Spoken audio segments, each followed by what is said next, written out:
Hello, everyone, and welcome back to the Father-Son Packers podcast, your source for Packers news, notes, and analysis. My name is Tommy, and I'm one of your hosts, and I'm joined, as always, by my co-host, my dad, Matt. Dad, how are you doing? Good. You know, relaxing now. It was a nice, relaxing game for the most part. Well, half of a relaxing game. One more trip up to the mountains to make shutters to keep bears out of the cabin. Yeah, hopefully to keep bears out of the cabin, although, sometimes they're not to be denied. As Mom says, like, either nothing happens and you don't know if you need to bother, or you found out it didn't help anyway. That's a good point. And so is it net negative either way? It's like, man, what a waste of time, or man, what a waste of time. Either way, it's like, okay. Either way, right. Or it's like everything's okay, and well. Yeah. Well, hopefully the first one, I guess. Hopefully it'll feel like a waste of time to have made them for reasons that nothing happened. You just don't know if it was worth it. Exactly. As opposed to knowing it wasn't worth it. Yes. Well, that's the thing, is either way, it feels like a waste of time. But anyway, we are here today to talk about the Packers' Sunday night win, as you teased a little bit, over the Pittsburgh Steelers. Packers win 35-25. Moving to 5-1-1 and still tops in the NFC and the NFC North. So good place to be through 8 weeks. We're going to talk about everything from a nice place to be. I agree. A great place to be. You could argue there's nowhere better to be. We're going to talk about Jordan Love's excellent game. We're going to talk about the defense. We're going to talk about the running game. We're going to talk about the special teams. We're going to talk about everything in this game. We're going to talk about the good, the bad, some of our favorite moments, et cetera, et cetera. Exactly. But before we get into any of that, just wanted to pitch a couple of things. If you like what you hear, subscribe, leave a comment, leave a review, Apple, Spotify, YouTube. Follow us on Blue Sky at Father-Son Packer for updates on new episodes and Packers-related news, Packers, roster moves, injury reports, et cetera, et cetera. One-stop shop and everything Titletown. Once again, that's at Father-Son Packer on Blue Sky.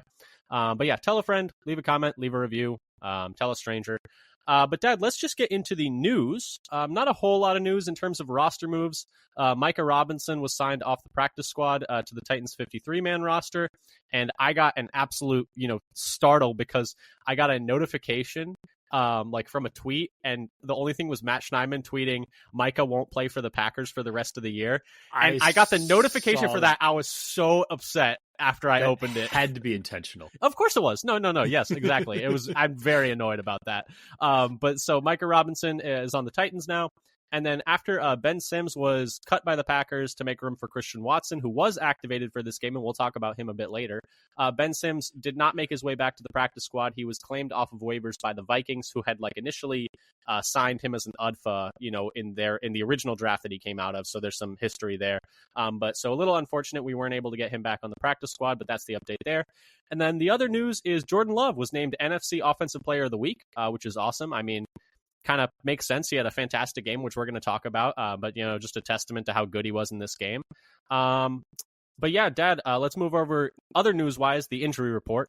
Nick Neiman left the game with a pec injury. I think I saw somewhere that PFF had him as leading the entire league in solo special teams tackles. Don't quote me on that, though. That was just something I saw briefly, but that would be a hit to the special teams if he's not able to go. And Matt LaFleur said there is some concern with that injury. Yeah, and I haven't been able to find any updates to see how long they expect him to be out. Pretty sure he's going to miss time. We just have no idea how long. I don't think we know the severity of the pec injury yet. Mm-hmm. But not great. I expect and the hopefully thing they is, get him back before the end of the year. That's basically what I'm hoping at this point. Yeah, and the thing is, you notice him out there on special teams, on kick coverage. He makes a tackle nice once a game. He's a good special teamer. Beyond that, right. So there is room below where the special teams is right now. Apparently, that's the thing. We have been mostly pretty good at covering kicks. We've let a few go, but mostly we've been pretty good at it. It's been better than the last. And he's been a big part of that. And so you wonder, does that fall off now? Beyond that, Zach Tom left the game with what looked like either an ankle or foot or something. He got stepped on pretty much by, I think it was whoever was at right guard at the time. And he had to come out of the game, but he did come back in. So that's at least some good news. We'll keep an eye on that going forward. And then Rasheed Walker left the game late with 2 plays left, but did come back out for the kneel down. It kind of just looked like they were checking on him briefly on the sideline, but he never took his helmet off or went to the blue tent or anything. So hopefully everything's okay there. That's going to be another one to keep an eye on this week. Yeah, we were talking about it as the game ended. It's what's up with Walker? But oh wait, he's in there for the kneel down, so I guess it's okay. He didn't have to do much for that though. Yeah, exactly. It's not like he's like really exerting like himself at all on that. So hopefully everything's fine with him. But Dad, that does it for like news related stuff. Let's move over to gut check for this game, emotional reactions to this game. How were you feeling like in the moment, immediately after? Like what was your gut check for this game? So my vibe wasn't great for the first half, but it's a little bit slow start, but a dominant second half. It was like that was a lot of fun to watch that second half. Yeah, honestly, a bit of a tale of two halves. Like the second half was fantastic. Like felt amazing about it. But like honestly, looking back, like the first half was certainly frustrating. But I think if you make those two field goals, it feels a lot better. Like you make those two field goals, you're down 16-13 going into the half. You're down 3 points. You've put up 13 points. You're on pace for like 26 points, which like feels all right for an offense. You're at like 2.19 points per drive because you had 6 drives, which would be like 19th on the year per FTN fantasy. So it's like the first half was like, if you make the field goals, slightly below average for an offense. And that's like with a lot of mistakes as well. And so like I do feel like while the first half felt like very frustrating in the moment, I like don't think it was as bad as some people were making it out to be, because some people were like, oh, like this is like a completely broken offense. Like you go look at it, it's like, okay, you make the field goals, it's a slightly below average offense for a half of football, and then the second half we just lit fire to the field, which was awesome to watch. But so yeah, I would say generally like my immediate gut check for this game was like frustration in the first half and like feeling awesome in the second half. Although I will say like I don't think I was not as frustrated with the first half as I think some people were. Yeah, it was just a couple mistakes. We had like 2 drops on third down, and the two missed field goals. So yeah, it's the missed field goals were not really that far off from like having an okay half. Makeable field goals too, like yeah, very very. Well, the first one I thought was in. It's like, what do you mean it's off? What do you mean it's short? So short? Good? It's right on line. What was it? There's not much of a bigger ick than like seeing a field goal drop short. Like just not even. You know what's bigger than that? Seeing a field goal drop short, get caught by and then returned. Yeah, sure. In return. But what I was going to say? But yeah, so that's the gut check. I guess we should move over though, Dad, to our biggest moments of the game. I noticed we each picked 3 moments. If you haven't heard this before, either moments we thought were cool, moments we thought like swung the game, moments we thought like were big, pivotal moments in the game. We both only picked moments in the second half, which is maybe a bit telling about this game. But we're going to go in chronological order and just kind of go through like how we felt like it told the story of the game. But Dad, what was the first moment? You had the first one. Yeah, so I have third quarter, 12:40 left. It's 3rd and 5 from their own 15 after they just stopped the Steelers' first drive after halftime, so they didn't let them. And it's still 16-7 at this point. Like, our first drive of the third quarter. Yeah, we didn't. So we stopped them from like doubling up, though. Is it doubling up if we had a chance to score but missed it? I guess not. Like we did have like an actual possession at the end of that first half. Like we should have scored, but we didn't. And Love hits Kraft on the right sideline with pressure right in his face. Kraft comes back to the ball. That was beats up the defensive back and rumbles for a bunch of yards after the catch for a total of 59 yards and a first down. This eventually leads to Green Bay getting a touchdown. Mm-hmm. Yeah, in the second half, their first of the second half. And if this had fallen incomplete, the Steelers were going to get the ball back again after, and probably with good field position too. With good field position, they'll be punting from their own 15, and with a chance to increase their lead after failing the first possession to make it, possibly a 3-score game. I think play of the game, honestly, like in terms of like the importance of the like actual individual play. Like you look at it, and Love is like pressure in his face. Kraft is like running a corner route, and he's like coming out of his break as Love is going to release it, and then Love gets like folded in half by the defensive tackle, and like ends up throwing like just kind of like, hey, like I think he's trying to just like throw it outside, so because Kraft like has the leverage, like the corner's playing with inside leverage, so Kraft on that outbreaking route should be able to like have all the space in the world out there to the sideline because everyone else is deep for the defense, for the secondary, and like because Love gets hit, he kind of like just like gives him a chance and like floats it up there. And Kraft just like big bodies, like the guy guarding him, like completely physically dominates him, which he did a lot of, like just completely physically dominating the Steelers defense in this game. Yeah, it's like the classic. I'm going to give my receiver a chance. Yeah, just give him a chance. This is good. Just throw it up there and give him a chance. Although I don't think that was his intention. I think that's just how it turned out because he was getting crushed as he threw it. I think like he was trying to just do that put intentionally sometimes though. Sometimes like yes. There's the Dobbs one against the Cardinals last year that like I think about where he's like, I'm just throwing this right near the sideline and hopefully. Or the Reed's down there somewhere. Yep, Reed's down there somewhere. That was a good one too. The next moment of the game that I thought was, a big one as well. And it was kind of an extension of the drive you were talking about where we ended up scoring a touchdown. This was third quarter, 10-18 left, same drive that you were talking about. We're still down 16-7. It's 4th and 1 at the Pittsburgh 17. And like, I think I was like watching this game. I was like, just don't run it up the middle. Like, please just don't run it up the middle. I don't want to see a run play right now. Just because our success rates feels like it's almost never. I had no faith if we tried to like run a halfback dive or something that was going to have any kind of success with how the run blocking was in this game. But it's, still that first possession of the second half. If you don't get it, it pretty much just kills all the momentum you got from that Kraft play. And then they get the ball back, still up 2 scores, trying to go down up 3 scores. But instead, a quick hit to the flat on the right side to Tucker Kraft for 7 yards and a first down. We go on to score a touchdown. And I thought that was like also a very pivotal moment in the game. Yeah. Why is it? Is this just, confirmation bias, or is this real? Why do we feel like we get so much more push on like a sneak or a tush push than we do on just a run up the middle, where there's like no opening anywhere? There's like stonewalled. But if we do a sneak, we are able to just bulldoze down the, That's actually a good question. I don't know. Maybe it's because you only need a yard. I don't know. Or like there's less time for the run to develop. So there's less time to get beat. Like you don't need to block for like a full second and a half while the running back gets the ball. You just need to get that initial like push. You just push forward. You have to worry about somebody like sliding off your block into the hole. Yeah, maybe that's part of it. That's probably part of it. What was the next big moment for you? So for me, I have still the third quarter. 35 seconds left in the quarter. It's 3rd and 7 from Pittsburgh 40, and that's the 33-yard completion to Watson to set up 1st and goal from the 7, and the eventual touchdown for Green Bay to take their first lead of the game since it was 7-3. That was such a sick throw. And this is another one. This throw. Is almost like one of those. Okay, I'm just giving my receiver a chance and lob down. But Love is rolling to his right and throws back against his body. Ball is just over the leaping attempt placement from the safety, was perfect, and right into Watson's hands.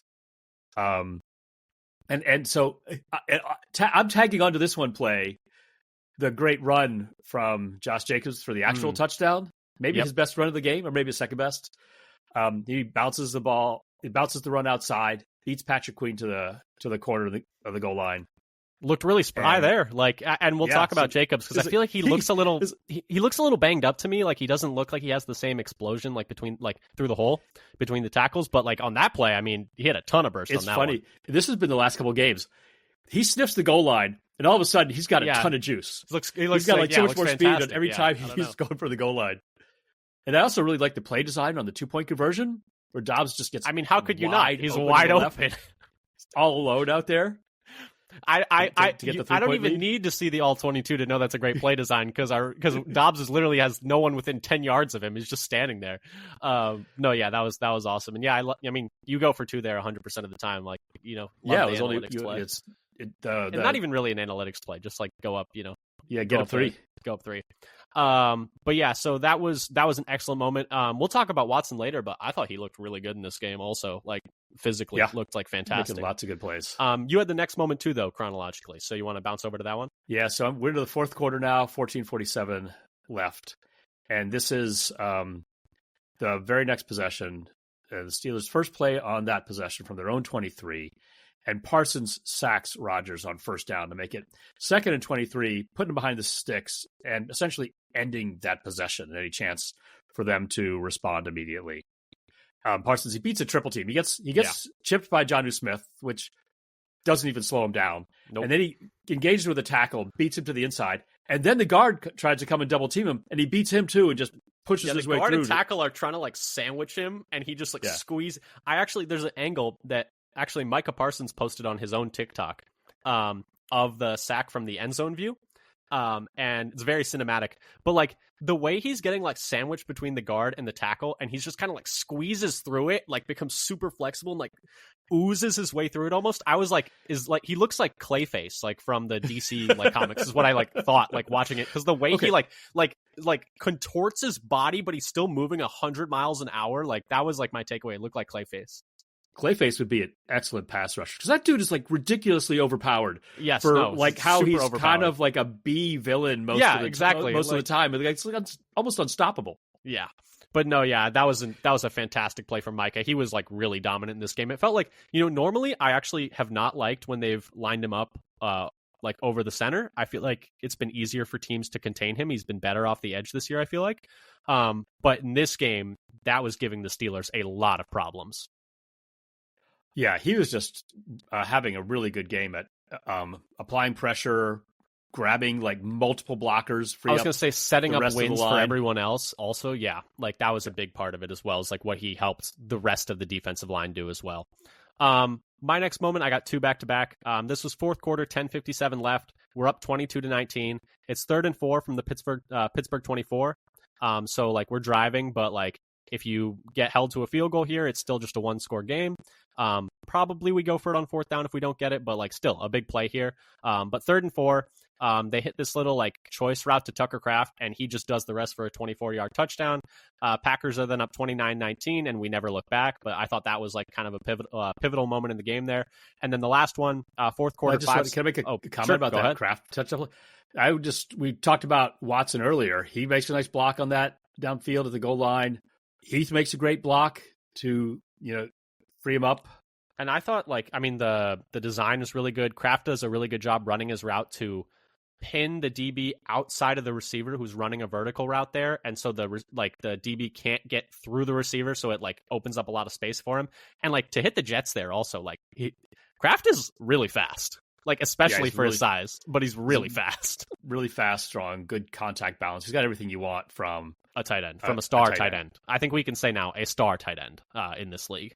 Last moment of the game that I thought was like kind of like slammed the door shut. Fourth quarter, 5:17 left, 32-19 lead. Like it's getting late in Pittsburgh, but it's not over yet. But then Edgerrin Cooper forces a fumble on Kenneth Gainwell. Bullard recovers, and that was pretty much the dagger right there. Yeah, that was where you can like really relax. Although I can't say I did. I can't say I 100% did completely, but you do feel like okay, we've got the ball now. 5 minutes left, and they're should be done. Like should be at least. It would have been nice to get a touchdown on that possession instead of just a field goal, because then it would have been completely shut the door. Yeah, but but it was pretty close. Yeah, exactly. But Dad, let's move over to our big picture takeaways from this game. Let's talk a little bit about what we liked, what we didn't like, what we think maybe might be noise going forward, might be signal going forward, what means something for the rest of the season, what doesn't. Do you want to start us off? What was your first like big picture takeaway from this game? Okay. I'm going to start off with giving us props for what we were talking about pregame, about, Tucker Kraft doing well. Yeah, and it was something where... My next point is Carrington Valentine. We were like, let's see more Carrington Valentine, please. Well, this game, 62 snaps on defense, and Nate Hobbs only played 4. Yeah, that was pretty crazy, and it was what we wanted. Valentine only gave up 31 yards receiving in 44 coverage snaps, so less than 1 per coverage snap. He led the team in yards given up per coverage snap at 0.7, which put him well in the top half of the league, 36 out of 85 on the corners on the week. He also led the team in average separation in his coverage at 1.4 yards, led all Green Bay defensive backs in so safeties and corners in coverage EPA per NFL Pro, and was 14 out of 78 corners with at least coverage snaps on the week. For comparison, in coverage EPA, Nixon was 70th and Bullard was 72nd. Rough game for Nixon. Yeah, so he was in PFF coverage grade, he was second among all the Green Bay defensive backs with a grade of 67.2, so above average, good. A little bit behind Bullard by PFF's grading. I thought Bullard had a pretty decent game. I thought he looked good out there. So for that PFF grade, Hobbs is, for the season, 5 of his 6 games have been worse than this grade. He's only had 1 game that was better than Valentine's. Really his first real opportunity this season, I feel like, to I mean, play they've been significant splitting snaps like off before. and on, but not like take over a. No, I mean, this was pretty, I would say pretty shocking that Hobbs essentially got like flat benched for this entire game. I mean, because last week it was the complete inverse. Valentine played 2 snaps last week. And then this week, Hobbs essentially plays like 4. And so, I mean, this was what everyone was clamoring for during the week. It's like, hey, Hobbs just does not have it right now. You got to go to the guy who's playing better football. And they not only like turned the dial towards Valentine, they like flipped the switch towards Valentine. They said it's 100% like your job right now. And we'll see if that holds going forward. But it's not like Valentine did anything to like to dissuade like the coaching staff from like keeping that going moving forward. Yeah, he's they didn't like jump to like the classic Green Bay timeshare. I was expecting 50-50. I was expecting at most like 60-40, 70-30 Valentine, like where it's like, okay, Valentine is the starter now, but we're still going to rotate Hobbs in, because like that's what they had done before with Hobbs, where Hobbs was the starter and then they'd rotate Valentine in for like about 15 to 20 snaps. And so that's what I thought the most they would do is like, okay, Valentine's the starter now, he's taking that job, and then Hobbs is going to rotate in for 15 to 20. But Hobbs just didn't play. Yeah, and nor did they put him in the slot. And it seems like Hobbs over his career is better suited for the slot. His 2 best years as a defender in Vegas was when he played more in the slot than on the perimeter. Yeah, and we and talked about his worst year in Vegas was when he played primarily outside. But also, maybe he's still not 100% right from I think that's fair preseason injury. That's 100% fair to point out. He had surgery like 4 or 5 weeks before before the season started, or like a handful of weeks before the season started, whatever it was. I forget the timeline now, but that's certainly like a big deal. And it's important to remember that and, be fair to him with that. But yeah, like during his time with the Raiders, like you could look at like pretty much any metric you wanted, like yards per coverage snap, EPA per coverage snap, like et cetera, et cetera. It was always better on the inside than the outside. And so when they signed him to be an outside corner, it's like, okay, like interesting. Like it's kind of unconventional because that hasn't been what he's done well. And so far, I would say it has not yielded good results. Now, how much of that is due to the injury he suffered during the offseason, I guess we won't know, or maybe we will know if he improves over the course of the season. But yeah, it's definitely something where I think you just have to ride with Valentine going forward until he gives you a reason not to, right? Right. And Bullard's coverage in the slot has been better this year than last year. I mean, maybe they also thought, well, okay, we want to give us more options in the slot as well. Yeah. If Bullard doesn't pick up his coverage, he's good in other aspects, but his actual coverage wasn't as good. His run support was good, and I think they like Hobbs as he's kind of physical, in the run game, but so far he's been the 4th best of that corner group, I would say, and like this pretty has been clearly. The best alignment, I think, right this week. Yeah, 100% agree. But Dad, we're burying the lead because the story of the game is Jordan Love, and I don't know. I left that one to you. That's fair, and I did let you go first. It's fair that I left you the best story. No, I meant that's fair. That's just plain fair. That's just fair. I get the best story. I would say though that's fair that's why we didn't talk about him first, because I threw to you first, and then that was one of my points. But Jordan Love was the story of this game. I mean, I have a ton of stats, but he was just absolutely sick, like for the whole game, but especially the second half. Some numbers though. 29 of 37, 360 yards, 3 touchdowns, no turnovers, no sacks. Some advanced stats. 4th on the week in EPA per dropback. He's now 2nd on the season in that stat. 5th on the week in success rate. He's now 4th on the season in that stat. 2nd on the week in yards per attempt. He's now 4th on the season in that stat. So he's like top 5 in almost every advanced metric over the course of the year. 4 of 7 for 77 yards under pressure, which was 4th on the week in EPA per dropback under that in that number under pressure. Absolutely shredded the Steelers blitz, and they blitzed him a lot in this game. I didn't realize how much they blitzed him, like a double-digit times. He was 12 of 17 for 211 yards and 3 touchdowns against the blitz. So absolutely just dialed in against the blitz. And part of that is also LaFleur's play calling. Like we were getting the ball out quick, but Love also like executed really well in those scenarios. He was 4th on the week in EPA per dropback when blitzed on the week. Some other fun stats. The big one you'll see is 20 consecutive completions from like the end of the second quarter to the start of the fourth quarter. That hadn't been done by a Packers quarterback since Favre. In the second half, go ahead. The announcers pointed out, I was like, oh, so that means Rodgers never did this. I mean, 20 consecutive completions, it doesn't happen very often. And there's some noise there, like also like, but still like that's pretty pretty damn impressive.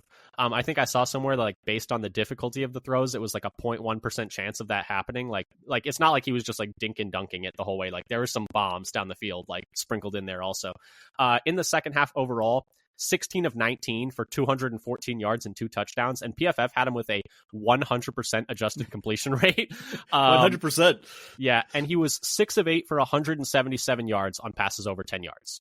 So, like, I mean, that's really sick, actually. Any way you want to cut it, he was absolutely dialed in, like cooking in this game. Yeah, I think this game should, shut up all the people saying, "Oh, Love's not really that good." I mean, but it probably won't because people are crazy. I was gonna say, like, it should have already. Like, there are games that should have already, ended that. But yes, I'm not gonna. We're not even. Right. Let's not even breathe oxygen on that at all. Like, using their eyes. Exactly. What was I gonna say though? And like, Pittsburgh's defense wasn't like very good in this game and hasn't been very good this year. And like, I do think that's like fair to point out. But like, like you're supposed to shred like not great defenses, and he absolutely dominated. So like, okay. I mean, then there were some throws like, because we already talked about the throw to Watson down the field, the throw to there were a couple other throws sprinkled in there. The one to Kraft that he like floats up, like you could argue maybe lucky in the outcome, but I think it's nice to see him like give his guy a chance on a big third down there. And I think if he doesn't get hit, that's like a better ball. The one that really stands out to me is the last completion he had in that stretch of 20, which is the out route to Dobbs, where the safety is coming down to get underneath it, and he just rips it over the guy coming down and like just right to Dobbs on the sideline. I mean, it's beautiful. And then there was another one to Watson on the right sideline. I mean, he was hitting his checkdowns at perfect moments all game.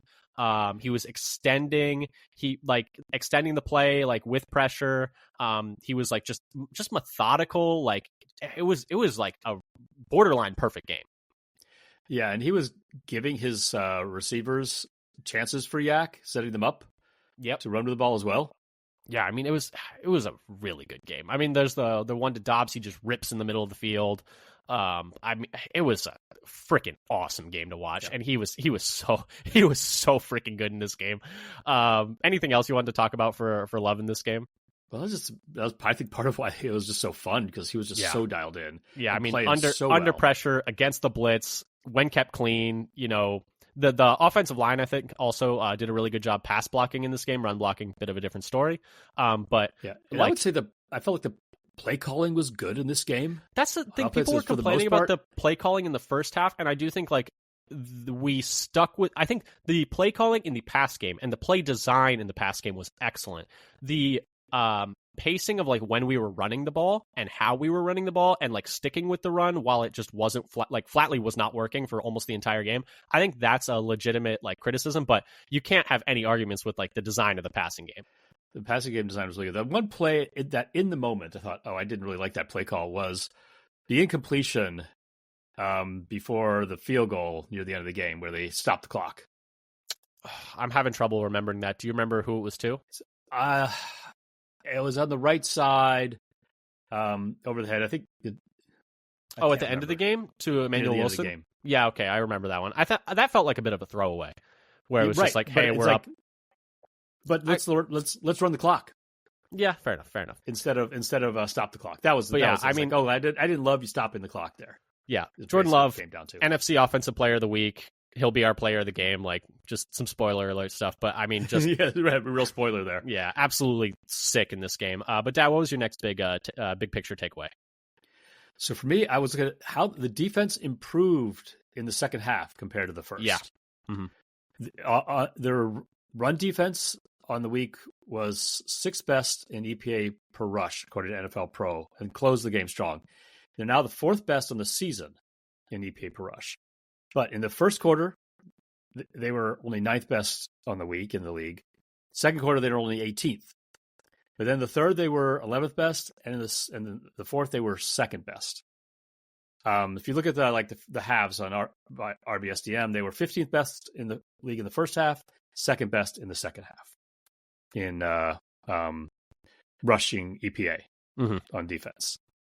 Their pass defense was 7th best in EPA per pass of the week for NFL Pro. So now they're up to 17th on the year. In the first half, they were 11th best in the league, but in the first quarter, they're 11th. Second quarter, they're 14th. Then in the third, they were 8th. And in the fourth, they were 9th.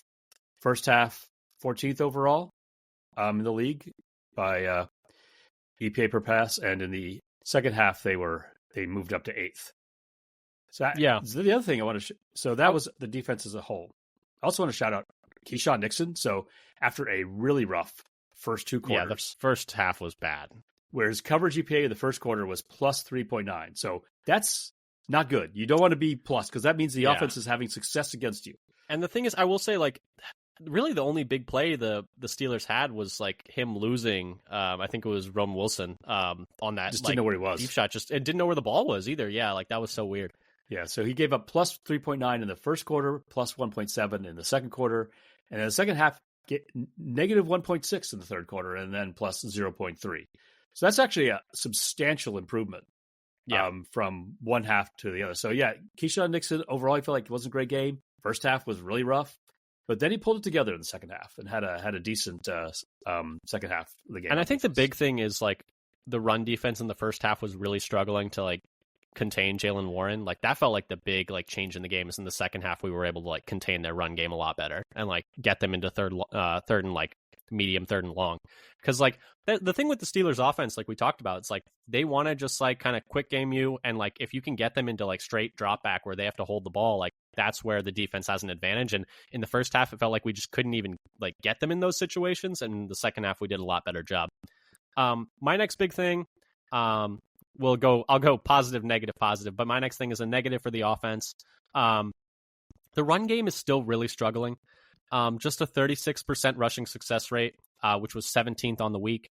And it was better in the second half. In the first half, it was 28.6%, which was 5th worst on the week.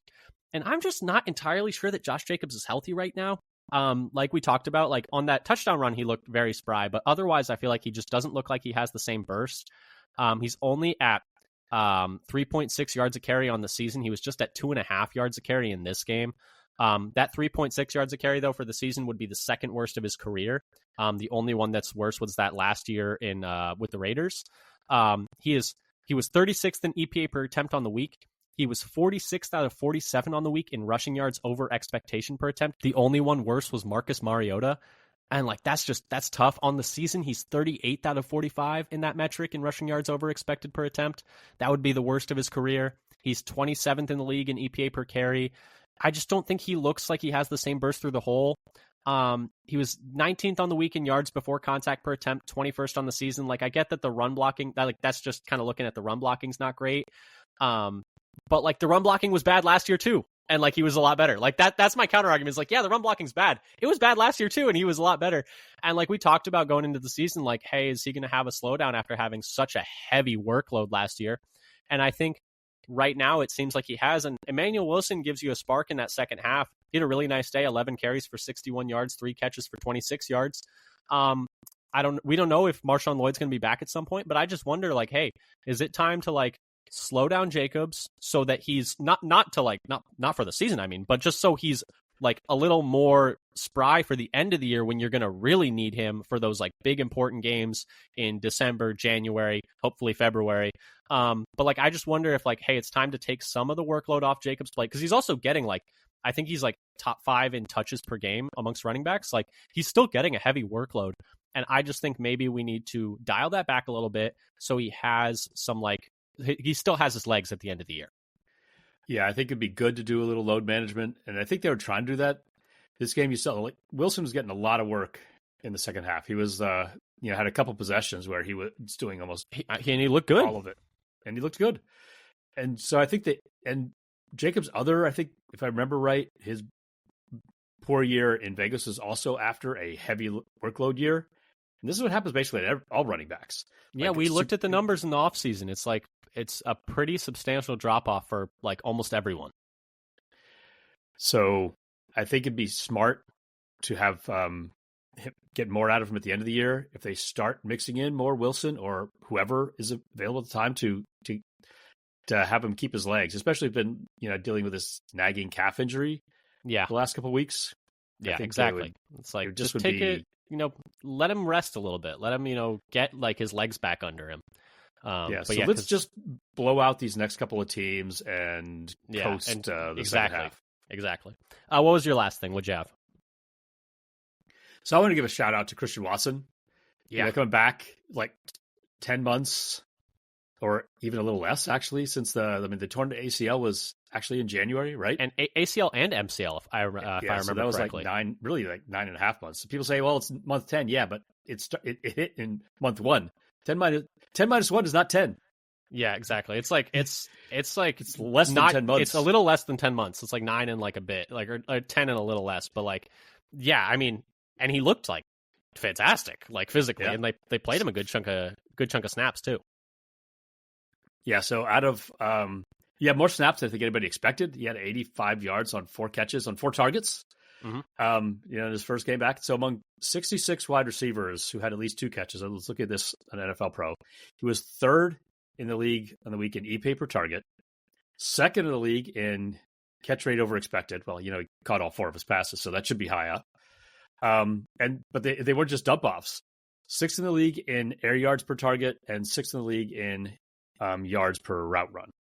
Mm-hmm. So I mean, he was efficient, and getting downfield, and you're looking for him on big plays, and he delivered. And plus his blocking was good. I would say the blocking was good. He played 36 snaps, which like Golden played 42. So like he played 6 fewer snaps than Golden. Like he pretty much played a full workload of snaps, like right away, which is like pretty remarkable. Yeah, it's nice to see. Like we could have like a serious array of receiving weapons. Yeah. I think what are we, maybe another like 3 weeks, something like that for Reed. I guess we'll see. I haven't heard much more on that, but they did say 6 to 8 weeks. Much news. They did say 6 to 8 weeks, and it happened in week 2. So like we should be getting close-ish. I guess we'll see. Hopefully he's on the mend and getting close to coming back. Track. Yeah, but yeah, Watson in this game. I mean, the blocking on the Jacobs touchdown run. Watson like levels a DB coming down and like pins him down and really opens up that outside bounce to the right for Jacobs to score. But yeah, Watson was fantastic in this game, and you see like the pressure he puts on defenses too, and like he's such a and you wouldn't think of this based on his style of play as being a bit of a deep shot guy, but he really raises the floor of this offense. I feel like with the ability to stretch the defense, the ability to block in the run game. I really think he's like a massive floor raiser for this offense. Yeah, the thing he's always done, you look back at the plays, another receiver has a big play. Oh yeah, the safety's following Watson downfield and just opening up the middle to somebody else to come on a route underneath. And like a really respected dude in the locker room too. Like, and yeah, like, so I think it's really great to have him back. My final thing was a positive. The offensive line, like I mentioned earlier, still struggling to run block, but the pass blocking was really good in this game. 0 sacks allowed, only 8 pressures allowed by the offensive line specifically. Part of that was Love and also LaFleur's game plan, doing a really good job getting the ball out quickly. Just 2.64 seconds time to throw, which was the 5th fastest on the week. But still, only an 18.9% pressure rate, which was the 3rd lowest on the week. Normally, Pittsburgh was at 35%. And the big stat to me is over 3 seconds time to pressure, which was the 6th longest on the week. And normally, Pittsburgh, like, they're getting their pressures really quick. Normally, they're 5th fastest in time to pressure. So, like, you weren't giving up many pressures. The ones you were coming, like, very late in the down after, like, extending the play. So just really impressive stuff against a really talented defensive line for the Steelers.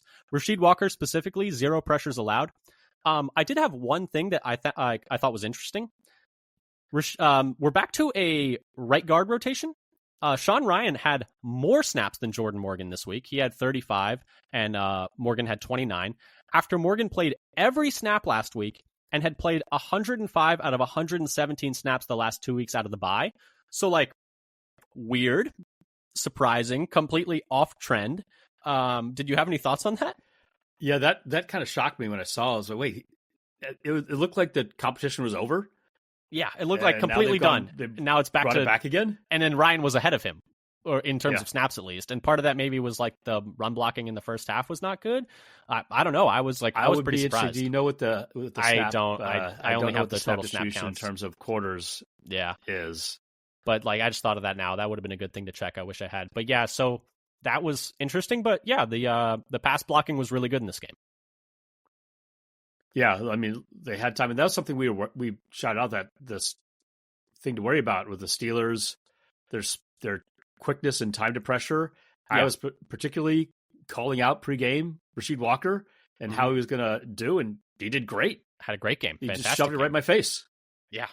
And it's always tough, like going against TJ Watt, Nick Herbig, Highsmith, Cam Hayward, like Keanu Benton, Derek Harmon, like et cetera, et cetera, et cetera. Like that's a really good front. And to like essentially blank them in terms of sacks, like that's a great day for the offensive line. And that's the strength of their defense. It's not their secondary. If you hold up against their pass rush, like you should win. Exactly. And part of that is getting the ball out quick, but even when you weren't, you were able to like get those long extended They're still plays getting shots downfield. Exactly. But Dad, let's move over to player of the game. Who'd you have? Jordan Love, completed 20 straight passes. He is absolutely on fire, just cooking. Exactly. How could it not be? I will say, like, I also had Jordan Love. Obviously, I mean, he was just absolutely sick in this game. Honorable mention, though, Tucker Kraft. We have not talked about him enough yet, but 7 catches on 9 targets for 143 yards and 2 touchdowns.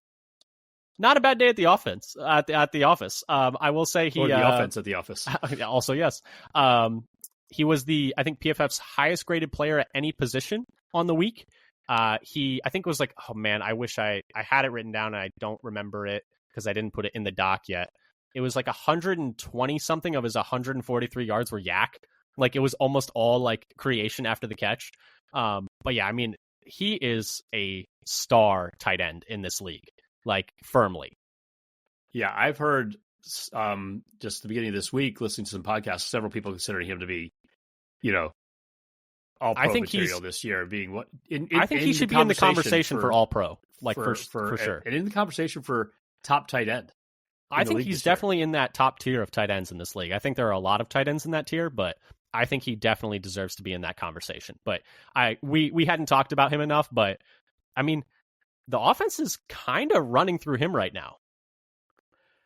Yeah, as it should. I was going to say he's kind of the best weapon we have, so like that might be the move.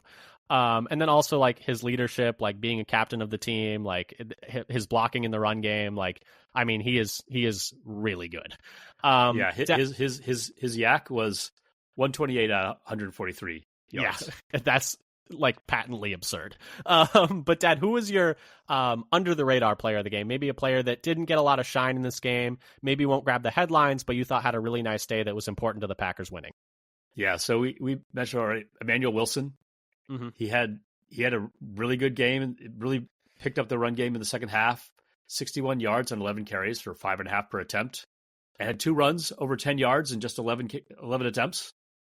Yeah, 14th out of 69 running backs in rush yards over expected on the week. So he just came in and did his job and 87 total yards on 14 total touches. Like, yeah, so that's super very efficient day and really picked up the running game when he came in there. Maybe his best game of the year. I think probably. I mean, the other one would be they didn't use him much until the Browns game, and I don't remember him. I think maybe the Cardinals was like probably his best game until this game, but yeah, I think definitely his best game of the year. My under the radar player, we haven't mentioned him once, and we really haven't mentioned him enough this year, but Rashawn Gary. 5 pressures, 2 sacks, 2 more stops in the run game. So like it's a tackle that's like a non-successful play for the offense. I mean, he was really good in this game. And like Micah Parsons gets all the credit and deservedly because he's an absolute beast. But like we should also like shout out Rashawn Gary for having like I think like a really solid year so far. Like a really good year so far. Yeah, I saw a stat this week now that with Gary at 6.5 and Parsons at 7.5 sacks, I think it is now, that they're the only pair of teammates with at least 6.5. That's and fun. So he's had that, and he's forced fumbles. He's been good in the run game. Like yeah, he's having a really good year. But Dad, any final things you wanted to say before we get out of here? Just gonna enjoy this, just bask in this. This is like feels good to get a win. This is fun. Feels good. Yeah. National TV, make a statement, stay in first place. Yep. Pretty sweet. Pretty good. 5-1-1. Packers first in the NFC North. Really good spot to be. We will be back later this week previewing the Packers game against the Carolina Panthers, giving you everything you need to know for that game. If you like what you heard, subscribe, whether that's Apple, Spotify, YouTube. Follow us on Blue Sky at Father Son Packer for updates on new episodes, content from other Packers content creators, injury reports, roster moves, etc., etc. But thank you again so much for listening. We'll be back later this week. And until next time, go Pack Go. Go Pack Go.